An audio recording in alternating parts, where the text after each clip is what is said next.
कोई कुछ भी कहे, पर वो खुद में ही संतुष्ट होता है कि दूसरा तो कोई शब्द भी नहीं है, तो और क्या हो सकता है। बुद्धिमान व्यक्ति के लिए अह्यम ब्रह्मशमी भी संभव है, क्योंकि बुद्धि ही जटिल है, जो एक मानसिक रोग है। जब तक विज्ञान तथ्य तर्क सिद्धांतों से स्पष्ट नहीं करती, तब तक एक खोज का विषय ही होता है, मान्यता नहीं मिलती। मूर्खों के लिए आश्चर्यचकित हो सकता है, पर समझदार के लिए नहीं। रब शब्द को मान्यता न मिलने के पीछे प्रकृति का सर्वश्रेष्ठ तंत्र ही है। मूर्खों की भीड़ नहीं, तर्क तथ्य सिद्धांत होते हैं स्पष्ट सिद्ध करने के पीछे। अगर भेड़ों की भीड़ के बस में होता तो आज इतनी दुनिया नहीं होती। जितने रब होते, एक भी रब कोई सिद्ध नहीं कर पाया। समय के साथ स्थापित करने की कोशिश युगों जन्मों से होती रही, पर असफल ही हुए हैं। आज भी खोज जारी है। माना 99% मूर्ख भेड़ों की भीड़ हो सकती हैं, पर 1% भी 800 करोड़ का कितना होता है।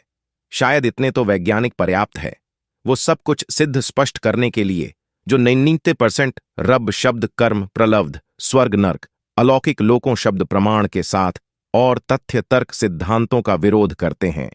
यही मात्र एक कारण है कि भेड़ों की भीड़ कितनी भी हो, कानून इंसान के द्वारा इंसान के लिए ही निर्माण किया गया है। अंधविश्वासी कट्टर कुप्रथा कुरीतियों को कुचलने के लिए ही है। सिर्फ 1% दार्शनिक वैज्ञानिक लोग ही मानवता को सुरक्षित रख पा रहे हैं। अगर इंसान हो तो इंसान की मर्यादा में रहना। अंधविश्वासी कट्टर कुप्रथा भेड़ों की भीड़ मत बनो, अधिक आक्रामक हो जाता है। अगर कोई पशु या पक्षी, तो मानव को प्रथम श्रेणी में रखते हुए उसके संरक्षण के लिए पागल शेर को भी गोली मार दी जाती है।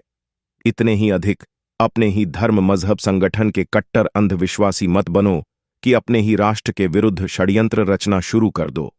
प्रथम सर्वश्रेष्ठ राष्ट्र मानवता है, शेष सब कुछ।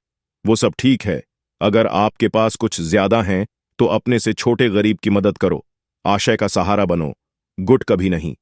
मैं भी तेरी भांति ही निर्मल था, 35 वर्ष के बाद भी निर्मल होते हुए नहीं समझा, तो ही एक पल में खुद को समझा तो कुछ शेष रहा ही नहीं। समझने को वो तो आपने लक्ष्य के साथ ही दृढ़ गंभीर था, उसी को पूरा करने के लिए डर खौफ कर्म नर्क प्रलब्ध शब्द प्रमाण तर्क से रहित कर लगा था। दिन रात कार्य करवाता था, सब कुछ लूट कर भी, क्योंकि वो अपने अस्थायी तत्व मिट्टी एकाग्रित करने के लक्ष्य के साथ दृढ़ गंभीर था। प्रसिद्ध प्रतिष्ठा शोहरत दौलत वेग ही था सिर्फ। गुरु के पास पहले दिन ही जिस कारण से गया था, वो तो जरा याद कर, बहुत ही व्याकुल था गुरु। वो तेरी आग को सिर्फ हित साधने में परिवर्तित करना चाहता था। मुझे सिर्फ तेरा ही फिक्र है, क्योंकि गुरु तुझसे अस्थाई मिट्टी की जरूरत तक ही था, पर तू तो खुद से रूबरू की जिज्ञासा के साथ था।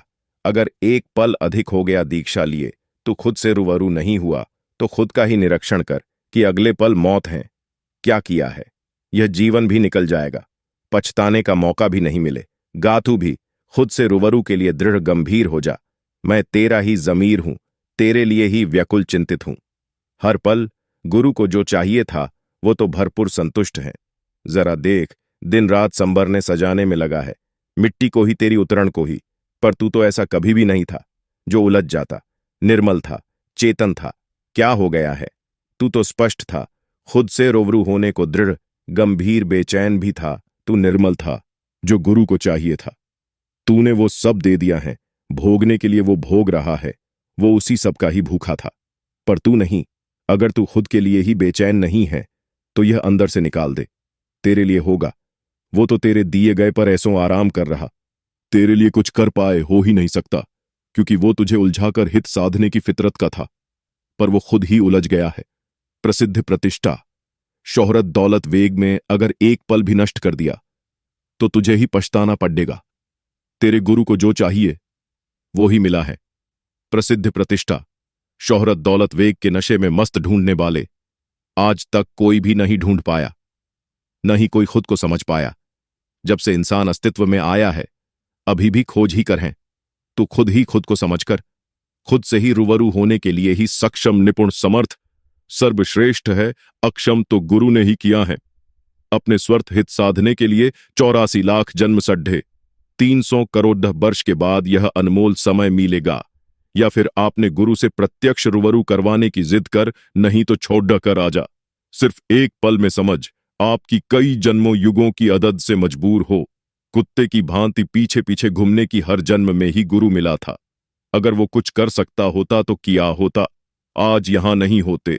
आप खुद को ही मूर्ख बनकर गुरु के लिए खुली किताब बन जाते हो, तो गुरु भी तो कुछ लिख कर भारेगा ही, क्योंकि पेश खुद हुए हों आपके सांस, समय आपके लिए ही महत्वपूर्ण है।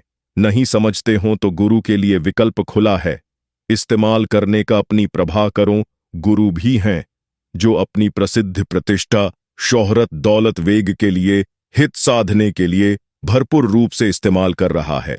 जिस लिए शरीर, सांस, समय मिला था, वो सब संपूर्ण होने की संतुष्टि है। अब के ही पल में रहने का जुनून पाले बैठे हैं। सांस आए तो शरीर के साथ, नहीं तो मस्त खुद से रूबरू तो हुए ही हैं। हमने प्रथम चरण में ही बुद्धि को ही निष्क्रिय कर हृदय से ही समझा तो कुछ शेष रहा ही नहीं। सारी कायनात समझने के लिए ढूंढने वाले तो युगों जन्मों से ही ढूंढ रहे हैं। उनकी खोज कभी खत्म हो ही नहीं सकती, क्योंकि वो बुद्धि से बुद्धिमान होकर ढूंढ रहे हैं।